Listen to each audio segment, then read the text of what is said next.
Hey everyone, finish reading the next issue of Power Rangers Ranger Academy, issue 6. Tula now knows Sage's secret, but insists that she keep it to herself for now. A while later, Sage talks with Lindy about Parents' Weekend and an upcoming dance. Sage is confused. Having grown up alone, she's never experienced parties or dances. Sage's friends all gather around her and we meet some of their families. Mathis takes Sage to meet their mother, who turns out to be Nadira. Mathis also has a little brother and then adds they may also be a big brother depending on when their mother teleported in from. Wait, what? How does Mathis not know their own brother's age? Maybe Ranger Academy really is like the Jedi Academy and doesn't allow extensive contact with the students' families. Seriously, what is the implication supposed to be from this? Mathis adds, don't think too hard about it. Well, f you. Nadira mentions that Mathis's father is a ranger he's implied to be missing. The families are given a tour of the campus. Sage overhears someone ask a teacher about security measures and jumps to the conclusion that they must be talking about her. She runs to where Tula is, which she just knows, I guess. Sage interrupts an exclusive demonstration. It's a Blue Ranger surrounded by some people. Why is it exclusive? I'm really getting bad vibes from the school this issue. Keeping secrets is not a good way to build trust. Tula's father Arlo introduces himself to Sage. He has tattoos that disappear and reappear from panel to panel. Sage makes up a story to excuse herself and Tula. She tells Tula about the person she overheard asking about security. Tula tells her that a warning message was sent out about Dark Spectre. Wait, Dark Spectre is alive? How? Okay, timeline checkup. Ranger Academy is extremely clearly supposed to be Terra Venture, refurbished after it crashed on the moon of Miranoi. While this is technically my own inferred theory, it's very clearly modeled after Terra Venture right down to the sleeping quarters. Previous issues established Zordon started the Ranger Academy, and I'm assuming he didn't personally have a hand in this one in the comic, since by the time Terra Venture crashed, he was long dead. Maybe Gosei was one of his original students at a separate academy. That would line up with Gosei calling Zordon his mentor. Any given character's presence does not establish a possible time setting, since it's been established that people can teleport to the academy from across time. A very long time must have passed if the teachers have successfully managed to render the very concept of green and orange rangers as myths. They would have had to halt any references, not allow former Green Rangers to teach, and convince any and all families to not discuss them, as well as presumably take away any present Green Rangers' powers? All this leads me to believe the time setting is quite far in the future from Lost Galaxy. Dark Spectre should be long dead. He bit Darkonda's ship and blew himself up. He went out like a punk, he's space dust, chunks of his dead body landed on Earth. Was there a Jurassic Park situation where some idiot cloned a new Dark Spectre? Or is this like in Jason Goes to Hell and some guy ate a piece of Dark Spectre's remains and turned into a new Dark Spectre? Long tangent, but I'm just not a fan of the Boom Comics' weird insistence that Dark Spectre be the true villain behind everything. Like, it's cool they remembered something outside MMPR exists, but why Dark Spectre of all things? Why not explore any other characters? Maybe Grum should be the one everyone is worried about. The comic could be set a little bit before SPD and the Academy is targeted on his way to Earth. Back to the actual comic, Sage is at the dance with her friends. Tula takes her to the Green Campus. Sage is able to open up the doors because she's a Green Ranger.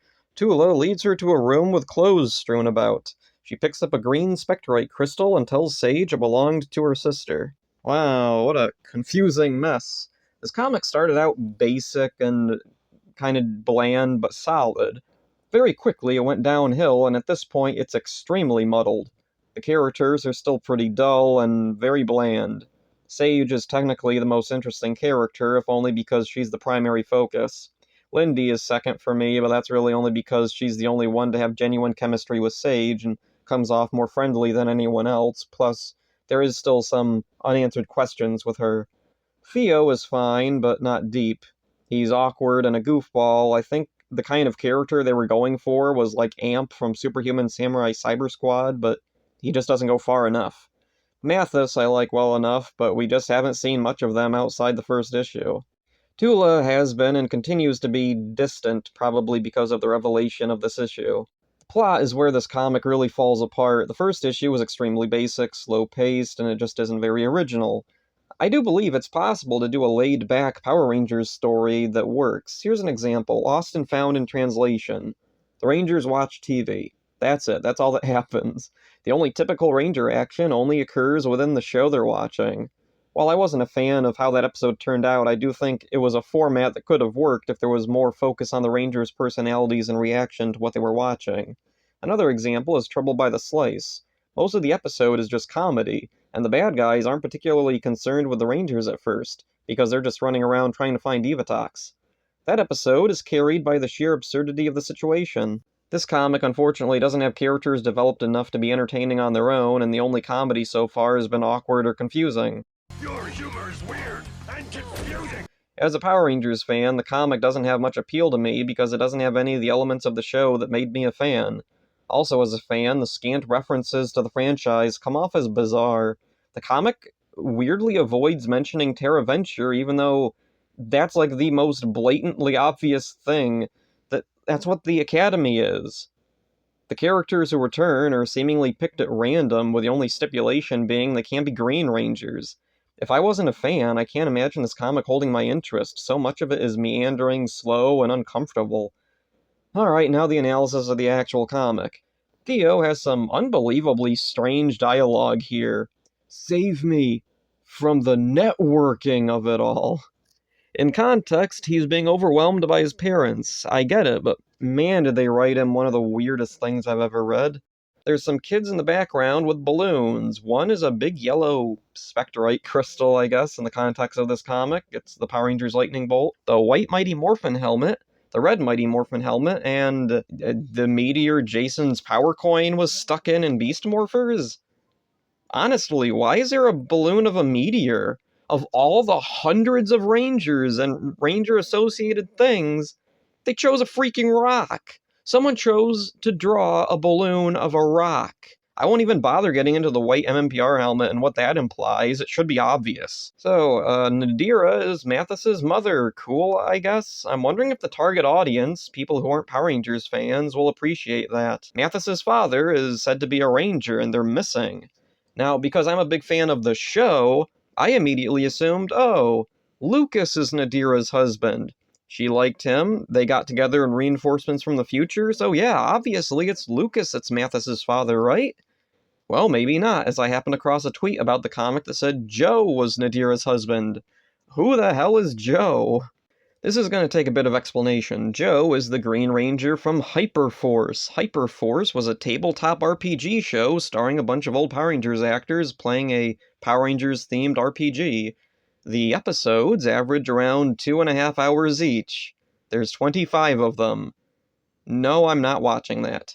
Even trying to read the summarizations on Ranger Wiki are difficult because the plots are ridiculously convoluted. For whatever reason, the series is considered canon, and the comics especially like to drop in references from time to time. In the Time Force graphic novel Sins of the Future, Nadira has a picture in a heart-shaped frame of Joe. As far as I can tell from reading Ranger Wiki, this is the sole reasoning for Nadira and Joe being married, and it's not an event in the show itself. It's in an unrelated comic that's a tie-in with a completely different season. I'm really questioning, was this comic genuinely intended for casual and non-fans?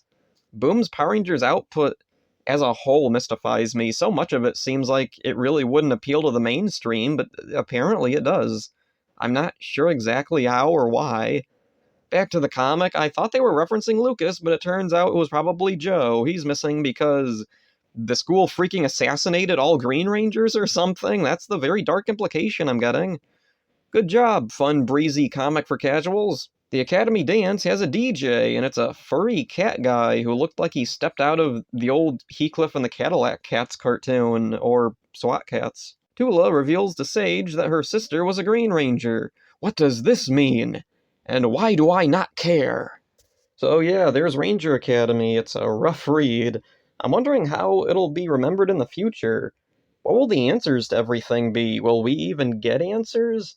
At this point, I'm expecting a rushed ending that doesn't satisfy anyone. How long is this comic going to continue on for anyway? I thought it would be 6 issues, but it looks like the story is nowhere near an ending.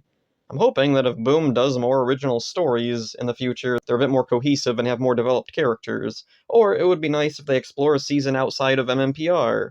With Ranger Academy, they no longer have the excuse of casual readers only knowing MMPR. Any season, literally any season, would be more known than Ranger Academy. I'm disappointed. When Ranger Academy was announced, I was looking forward to this original series. I wondered who the characters would be, what kind of adventures they would go on, what kind of challenges they would face. I went in expecting Power Rangers, but what I got was High Guardian Spice. So that's it for this one. Hope you enjoyed it. See ya. Your humor is weird and confusing.